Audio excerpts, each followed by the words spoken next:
கர்த்தராகிய இயேசு கிறிஸ்துவின் பரிசுத்த நாமம் மகிமைப்படுவதாக. இன்றைக்கான வேத பகுதி 1 சாமுவேல் 15 மற்றும் 16 அதிகாரம்.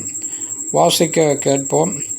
இந்த வேத வாக்கியங்களை வாசிக்கிறவனும் கேட்கிறவர்களும் அதன்படி கைக்கொண்டு நடக்கிறவர்களும் பாக்கியவான்கள்.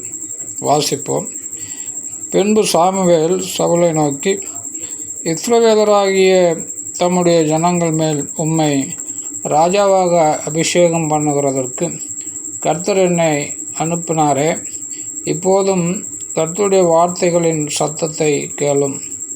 சேனைகளின் கர்த்தர் சொல்லுகிறது என்னவென்றால், இஸ்ரவேலர் எகிப்திலிருந்து வந்தபோது அமலேக்கு அவர்களுக்கு வழிமறித்த செய்கையை மனதிலே வைத்திருக்கிறேன். இப்போதும் நீ போய் அமலேக்கை மடங்கடித்து அவனுக்கு உண்டான எல்லாவற்றையும் சங்கரித்து அவன் மேல் இரக்கம் வைக்காமல் புருஷரையும் ஸ்திரீகளையும் பிள்ளைகளையும் குழந்தைகளையும் மாடுகளையும் ஆடுகளையும் ஒட்டகங்களையும் கழுதைகளையும் கொன்று போட கடவாய் என்கிறார் என்று சொன்னான். அப்பொழுது சவுல் இதை ஜனங்களுக்கு அறியப்படுத்தி தெலாயமிலே அவர்களை தொகை பார்த்தான். அவர்கள் 2,00,000 காலாட்களும் யூதா ஜனங்கள் 10,000 பேருமாயிருந்தார்கள். சவுல் அமலேக்குடைய பட்டணம் மட்டும் வந்து பள்ளத்தாக்கில் ஒரு பதிவடையை வைத்தான். சவுல் கேனியரை நோக்கி, நான் அமலேக்கியரோட கூட உங்களையும் வாரிக்கொள்ளாதபடிக்கு நீங்கள் அவர்கள் நடுவிலிருந்து புறப்பட்டு விலகி போங்கள். இஸ்ரவேல் எகிப்திலிருந்து வந்தபோது நீங்கள் அவர்கள் எல்லாருக்கும் தயவு செய்தீர்கள் என்றான். அப்படியே கேனியர் அமலேக்கியரின் நடுவிலிருந்து விலகி போனார்கள். அப்பொழுது சவுல் ஆவிலா துவக்கி எகிப்துக்கு எதிரே இருக்கிற சூருக்கு போகும் எல்லை மட்டும் இருந்த அமலேக்கியரை மடங்கடித்து அமலேக்கியரின் ராஜாவாகிய ஆகாக்கை உயிரோடு பிடித்தான். ஜனங்கள் யாவரையும் பட்டய கருக்கினாலே சங்காரம் பண்ணினான். சவுலும் ஜனங்களும் ஆகாக்கையும் ஆடு மாடுகளில் முதல் தரமானவைகளையும் 2ஆம் தரமானவைகளையும் ஆட்டுக்குட்டிகளையும் நலமான எல்லாவற்றையும் அழித்து போட மனதில்லாமல் தப்ப வைத்து அற்பமானவைகளும் உதவாதவைகளுமான சகல வஸ்துக்களையும் முற்றிலும் அழித்து போட்டான். அப்பொழுது கர்த்தருடைய வார்த்தை சாமுவேலுக்கு உண்டாகி அவர் சொன்னது, நான் சவுலை ராஜாவாக்கினது எனக்கு மனஸ்தாபமாக இருக்கிறது. அவன் என்னை விட்டு திரும்பி என் வார்த்தைகளை நிறைவேற்றாமற் போனான் என்றார். அப்பொழுது சாமுவேல் மனம் நொந்து முழுவதும் கர்த்தரை நோக்கி கூப்பிட்டான். மறுநாள் அதிகாலமே சாமுவேல் சவுலை சந்திக்க போனான். அப்பொழுது சவுல் கர்மேலுக்கு வந்து தனக்கு ஒரு ஜெயஸ்தம்பம் நாட்டி பின்பு பல இடங்களில் சென்று கில்காலுக்கு போனான் என்று சாமுவேலுக்கு அறிவிக்கப்பட்டது. சாமுவேல் சவுலினிடத்தில் போனான். சவுல் அவனை நோக்கி, நீர் கர்த்தரால் ஆசீர்வதிக்கப்பட்டவர், கர்த்தருடைய வார்த்தையை நிறைவேற்றினேன் என்றான். அதற்கு சாமுவேல், அப்படியானால் என் காதுகளில் விழுகிற ஆடுகளின் சத்தமும் எனக்கு கேட்கிற மாடுகளின் சத்தமும் என்ன என்றான். அதற்கு சவுல், அமலேக்கியரிடத்திலிருந்து அவைகளை கொண்டு வந்தார்கள். ஜனங்கள் ஆடு மாடுகளில் நலமானவைகளை உம்முடைய தேவனாகிய கர்த்தருக்கு பலியிடும்படிக்கு தப்ப வைத்தார்கள். மற்றவைகளை முற்றிலும் அழித்து போட்டோம் என்றான். அப்பொழுது சாமுவேல் அந்த பேச்சை விடும், கர்த்தர் இந்த ராத்திரியிலே எனக்கு சொன்னதை உமக்கு அறிவிக்கிறேன் என்று சவுலோடே சொன்னான்.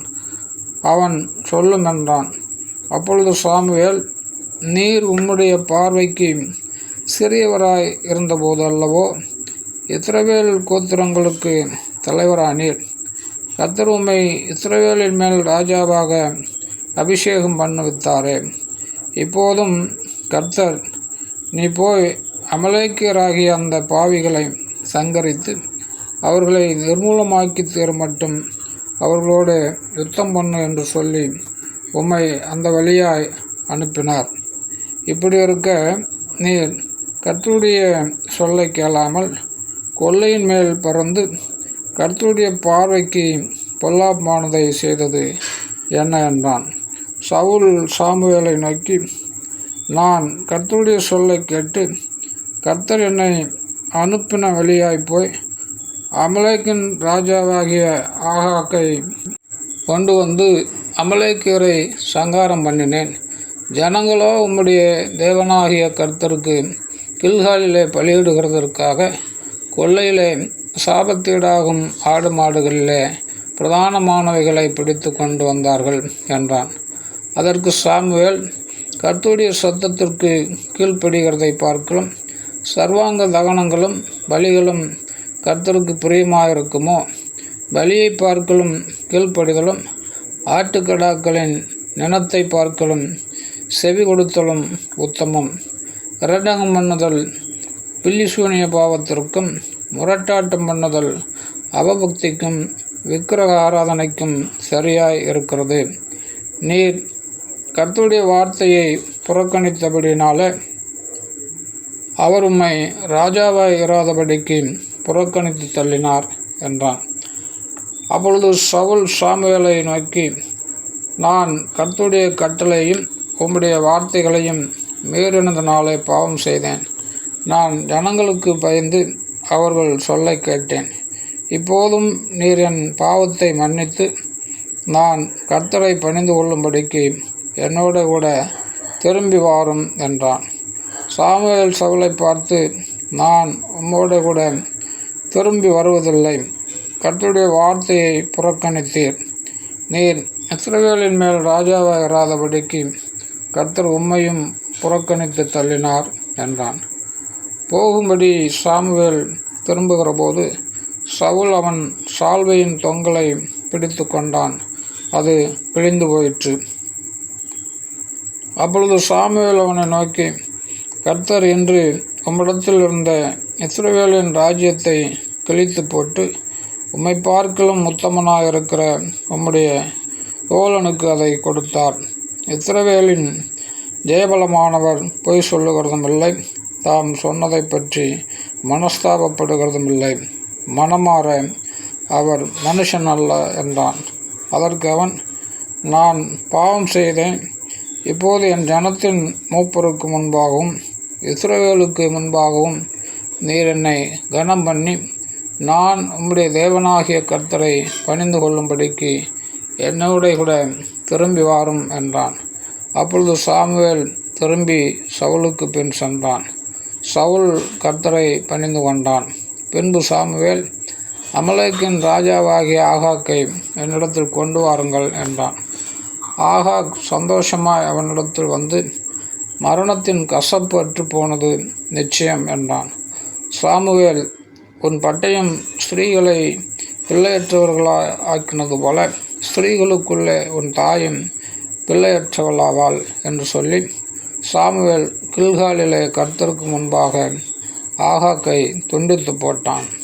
பின்பு சாமுவேல் ராமாவுக்கு போனான். சவுலோ தன் ஊராகிய கிபியாவில் இருக்கிற தன் வீட்டுக்கு போய்விட்டான்.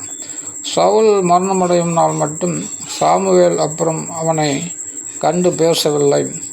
இஸ்ரவேலின் மேல் சவுலை ராஜாவாக்கினதற்காக கர்த்தர் மனஸ்தாபப்பட்டது நிமித்தம் சாமுவேல் சவுலுக்காக துக்கித்து கொண்டிருந்தான்.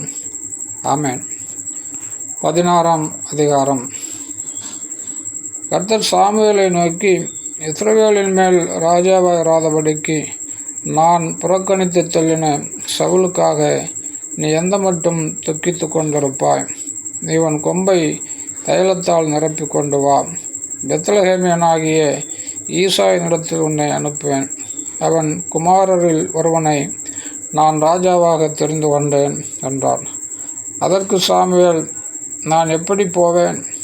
சவுல் இதை கேள்விப்பட்டால் என்னை கொன்று போடுவானே என்றான். அப்பொழுது கர்த்தர், நீ ஒரு காளையை கையோடு கொண்டு போய் கர்த்தருக்கு பலியிட வந்தேன் என்று சொல்லி ஈசாயை பலிவிருந்துக்கு அழைப்பாயாக. அப்பொழுது நீ செய்ய வேண்டியதை நான் உனக்கு அறிவிப்பேன். நான் உனக்கு சொல்லுகிறவனை எனக்காக அபிஷேகம் பண்ணுவாயாக என்றார். கர்த்தர் சொன்னபடியே சாமுவேல் செய்து பெத்லகேமுக்கு போனான். அப்பொழுது அவ்வூரின் மூப்பர் தத்தளிப்போட அவனுக்கு எதிர்கொண்டு வந்து, நீர் வருகிறது சமாதானமா என்றார்கள். அதற்கு அவன், சமாதானம்தான், கர்த்தருக்கு பலியிட வந்தேன். நீங்கள் உங்களை பரிசுத்தம் பண்ணி கொண்டு என்னுடனே கூட பலி விருந்துக்கு வாருங்கள் என்றான். மேலும் ஈசாயையும் அவன் குமாரரையும் பரிசுத்தம் பண்ணி அவர்களை பலி விருந்துக்கு அழைத்தான்.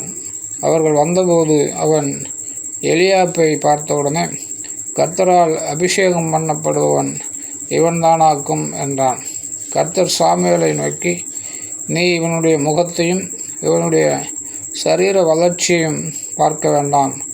நான் இவனை புறக்கணித்தேன். மனுஷன் பார்க்கிறபடி நான் பாரேன். மனுஷன் முகத்தை பார்ப்பான், கர்த்தரோ இருதயத்தை பார்க்கிறார் என்றார். அப்பொழுது ஈசா எபனதாவை அழைத்து அவனை சாமுவேலுக்கு முன்பாக கடந்து போக பண்ணினான். அவன், இவனையும் கர்த்தர் தெரிந்து கொள்ளவில்லை என்றான். ஈசாய் சம்மாவையும் கடந்து போக பண்ணினான். அவன், இவனையும் கர்த்தர் தெரிந்து கொள்ளவில்லை என்றான். இப்படி ஈசாய் தன் குமாரரில் 7 பேரை சாமுவேலுக்கு முன்பாக கடந்து போக பண்ணினான். பின்பு சாமுவேல் ஈசாயை பார்த்து, கர்த்தர் இவர்களில் ஒருவனையும் தெரிந்து கொள்ளவில்லை என்று சொல்லி, உன் பிள்ளைகள் இவ்வளவுதானா என்று ஈசாயை கேட்டான். அதற்கு அவன், இன்னும் எல்லாருக்கும் இளையவன் ஒருவன் இருக்கிறான். அவன் ஆடுகளை மேய்த்து கொண்டிருக்கிறான் என்றான். அப்பொழுது சாமுவேல் ஈசாயை நோக்கி, ஆள் அனுப்பி அவனை அழைப்பி, அவன் இங்கே வருமட்டும் நான் பந்தியிருக்க மாட்டேன் என்றான். ஆள் அனுப்பி அவனை அழைப்பித்தான். அவன் சிவந்த மேனியும் அழகிய கண்களும் நல்ல ரூபம் உள்ளவனாயிருந்தான். அப்பொழுது கர்த்தர், இவன்தான், நீ எழுந்து இவனை அபிஷேகம் பண்ணு என்றார். அப்பொழுது சாமுவேல் தைலக்கொம்பை எடுத்து அவனை அவன் சகோதரன் நடுவில் அபிஷேகம் பண்ணினான். அந்நாள் முதற்கொண்டு கர்த்தருடைய ஆவியானவர் தாவீதின் மேல் வந்து இறங்கியிருந்தார். சாமுவேல் எழுந்து ராமாவுக்கு போய்விட்டான். கர்த்தருடைய ஆவி சவுலை விட்டு நீங்கினார். கர்த்தரால் வரவிடப்பட்ட ஒரு பொல்லாத ஆவி அவனை கலங்க பண்ணி கொண்டிருந்தது. அப்பொழுது சவுலின் ஊழியக்காரர் அவனை நோக்கி, இதோ தேவனால் விடப்பட்ட ஒரு பொல்லாத ஆவி உம்மை கலங்க பண்ணுகிறதே. சுரமண்டலம் வாசிக்கிறதில் தேறின ஒருவனை தேடும்படிக்கு எங்கள் ஆண்டவனாகிய நீர் உமக்கு முன்பாக நிற்கிற உம்முடைய அடியாருக்கு கட்டளையிடும். அப்பொழுது தேவனால் விடப்பட்ட பொல்லாத ஆவி உம்மேல் இறங்குகையில் அவன் தன் கையினால் அதை வாசித்தால் உமக்கு சௌக்கியம் உண்டாகும் என்றார்கள். சவுல் தன் ஊழியக்காரரை பார்த்து, நன்றாய் வாசிக்கத்தக்க ஒருவனை தேடி என்னிடத்தில் கொண்டு வாருங்கள் என்றான். அப்பொழுது அந்த வேலைக்காரரில் ஒருவன் பிரதியுத்தரமாக, இதோ பெத்லகேமியனாகிய ஈசாயின் குமாரன் ஒருவனை கண்டிருக்கிறேன். அவன் வாசிப்பதில் தேறினவன். அவன் பராக்கிரமசாலி, யுத்த வீரன், காரிய சமர்த்தன், சௌந்தரியமுள்ளவன். கர்த்தர் அவனோடு கூட இருக்கிறார் என்றான். அப்பொழுது சவுல் ஈசாயினிடத்தில் ஆட்களை அனுப்பி, ஆட்டு மந்தையில் இருக்கிற உன் குமாரனாகிய தாவீதை என்னிடத்தில் அனுப்பு என்று சொல்லச் சொன்னான். அப்பொழுது ஈசாய் அப்பத்தையும் ஒரு துருத்தி திராட்சரசத்தையும் ஒரு வெள்ளாட்டுக்குட்டியையும் கழுதையின் மேல் ஏற்றி தன் குமாரனாகிய தாவீதின் வசமாய் சவுலுக்கு அனுப்பினான். அப்படியே தாவீது சவுலிடத்தில் வந்து அவனுக்கு முன்பாக நின்றான். அவன் இவனை மிகவும் சிநேகித்தான். அவனுக்கு இவன் ஆயுததாரியானான். சவுல் ஈசாயினிடத்தில் ஆள் அனுப்பி, தாவீது எனக்கு முன்பாக நிற்கட்டும், என் கண்களில் அவனுக்கு தயவு கிடைத்தது என்று சொல்லச் சொன்னான். அப்படியே தேவனால் விடப்பட்ட ஆவி சவுலை பிடிக்கும்போது தாவீது சுரமண்டலத்தை எடுத்து தன் கையினால் வாசிப்பான். அதனாலே பொல்லாத ஆவி அவனை விட்டு நீங்க சவுல் ஆறுதலடைந்து சொஸ்தமாவான். ஆமேன்.